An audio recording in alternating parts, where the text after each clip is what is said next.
Welcome to one of my little videos, just a shortish video today, and I thought what I'd do is just give you a little bit of an insight into one of my regular walks from near where I live into Peterborough city centre, and it's a walk down Thorpe Road, and I'll just show you some of the sights such as they are and give you a little bit of description. But at the moment I'm just walking through part of the grounds of Thorpe Hall, which is on the western side of the city, which is now a Sue Ryder hospice. And I'll show you a little bit of that as we wander around. So this is one of the entrances. This is the entrance to the stable, what used to be the stable area at Thorpe Hall. And Thorpe Hall is one of the few Commonwealth or Cromwellian mansions to be built.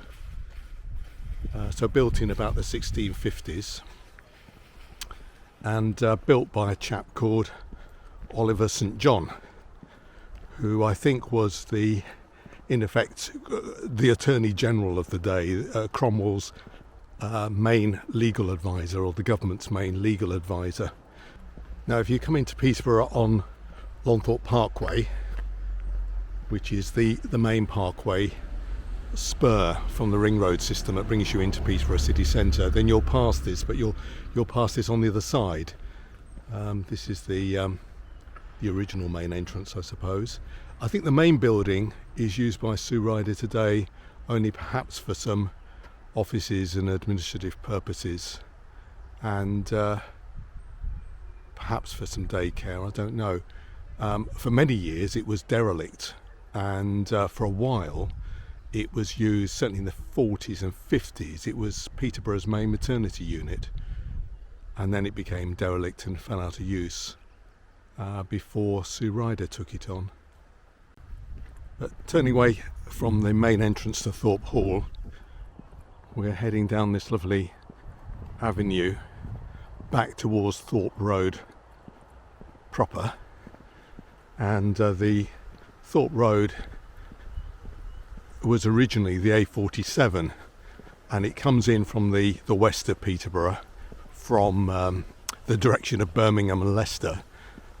Comes in through Longthorpe village, and then out and through Longthorpe, which is village, which is now a suburb really, and into the city centre. The grounds of Thorpe Hall continue over on my right hand side.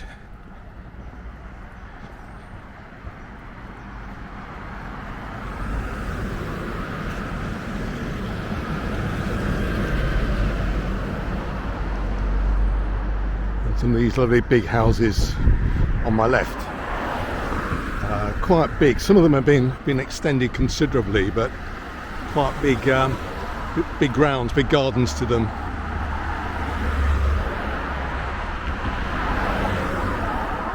And we continue to follow the Thorpe Road. So back in the 60s and 70s, it's quite busy this morning. It's just after the school rush hour, and this would have been quite busy with traffic, all making their way through the city and out the other side. Now I'll show you Thorpe Avenue, or a view down Thorpe Avenue, just off Thorpe Road. And this is famous, such as it is, for being Thorpe Avenue is where Ernie Wise used to live, and Ernie always enjoyed living in Peterborough. He lived here in the peak of Morecambe and Wise's fame in the 70s and 80s, and occasionally their shows would reference Peterborough.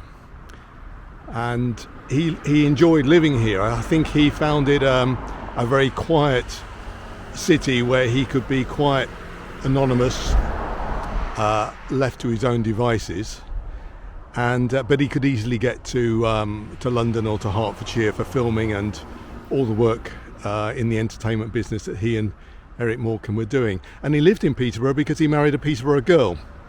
His wife Doreen she was in the entertainment business. She was a dancer and actress, and he met her in the business, as it were, and married her. And I think she was keen on having a base in Peterborough near to her own family and parents, and this is where he lived. And he lived next door to someone whose name I've heard of, but I don't know much about, Edmund Hockridge, who I think was a singer, a crooner, perhaps in the 40s and 50s.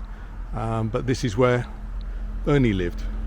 And my brother, when he did his Sunday paper round, used to take Ernie Wise's Sunday paper.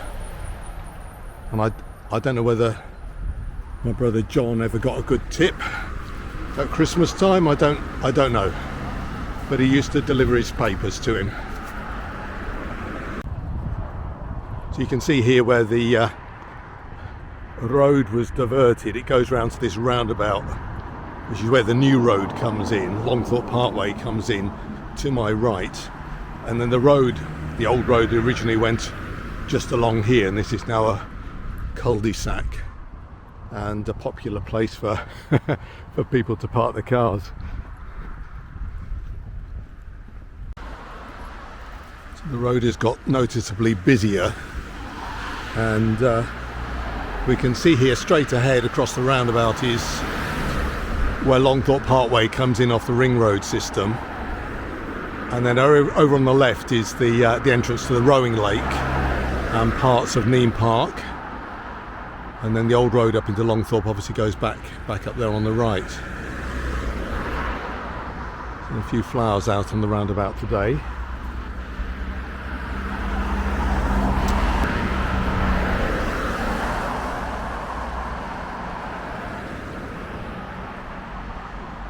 So it's a lovely big wide thoroughfare.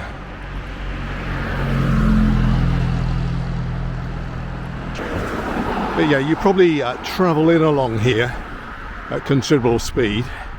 Don't really notice it. If you walk along, you notice rather more of the buildings and the really what a fine road it is. I think one of the grandest roads in the city.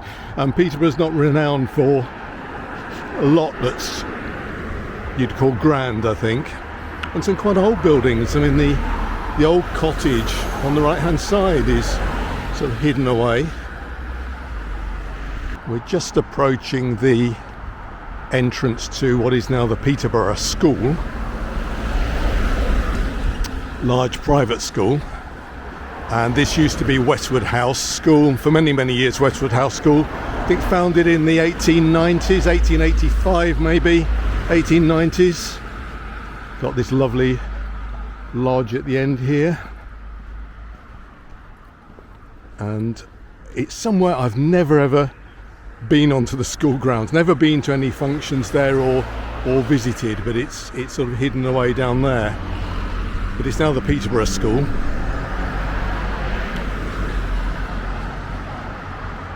I know when my school, King's, went co-educational, but still retained large elements of its kind of grammar school status and ethos. I know in the sixth form, when we got a few girls in the sixth form, a number left what was then Westwood House and joined us at the sixth form at King's. Now this is Vorza Crescent, but does anybody remember when this was the site of Vorza Lodge, which was an old people's home run by the city council, and they sold that. It was soon demolished and private houses put in their place.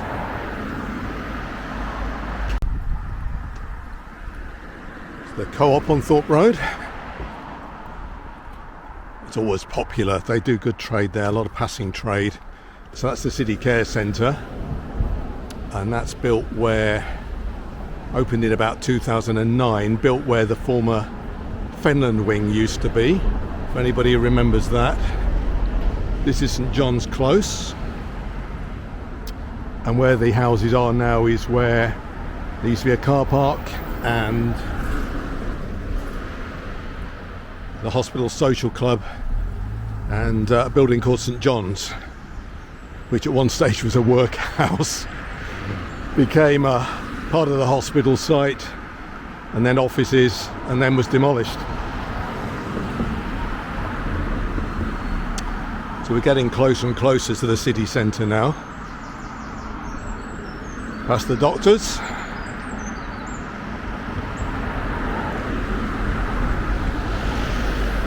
And a very, very attractive building. He's had a new door, the doctor or the practice, they've had a new door fitted recently. If I remember rightly, it used to be a lovely, I think it's a bright yellow painted door. Can't quite remember now. It's a lovely grand painted door, and he's got a modern one put on. Not sure whether I like that quite as well as the old one. And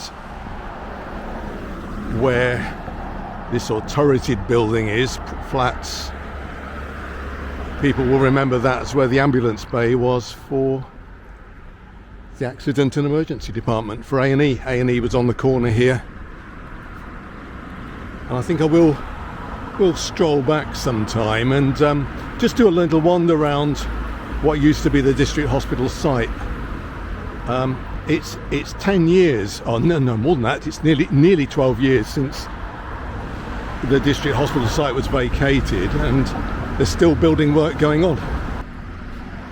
And on our left is a building called the Sessions House, which is one of these lovely Victorian mock Gothic buildings. Just get away from the road a little bit. So yeah, the Sessions House. And obviously it was a courthouse and jail. The jail blocks were on the back. Some of them were demolished later on, and some of them stayed in use, I think, as the kitchens. But this was at one stage the courthouse and jail. In the 80s and 90s, this became a carvery, a restaurant. It was a bar on the left and then a restaurant, and it was a popular winding down spot on a Friday evening for those of us working on the district hospital site. And it used to be really, really good. I think it's still owned by a family that own a lot of leisure and restaurant and leisure businesses in Peterborough. But for probably 15 or 20 years it's been closed.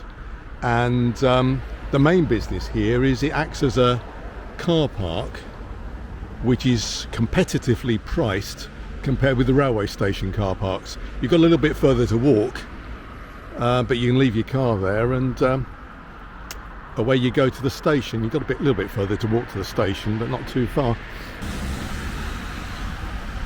And at one stage over just the other, in the area we've walked by, the Peterborough Register office used to be there, and it was for many years it was in a kind of a porter cabin type building, or prefabricated building.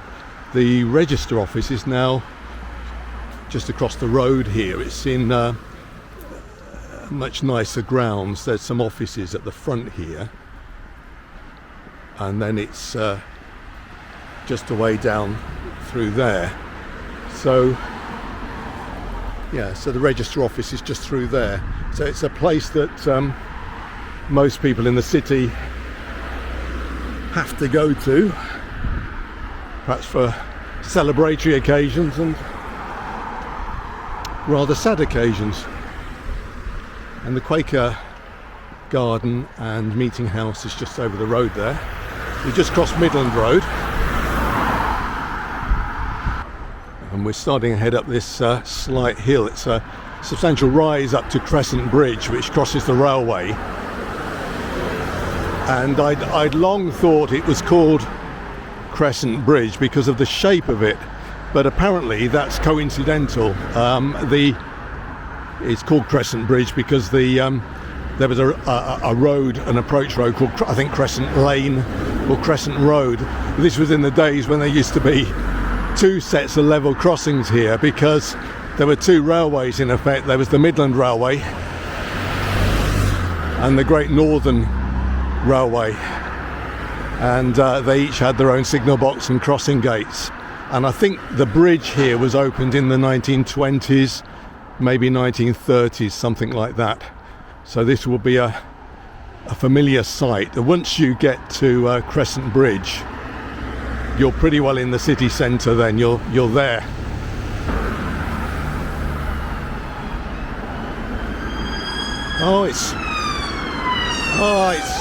It's all kicking off.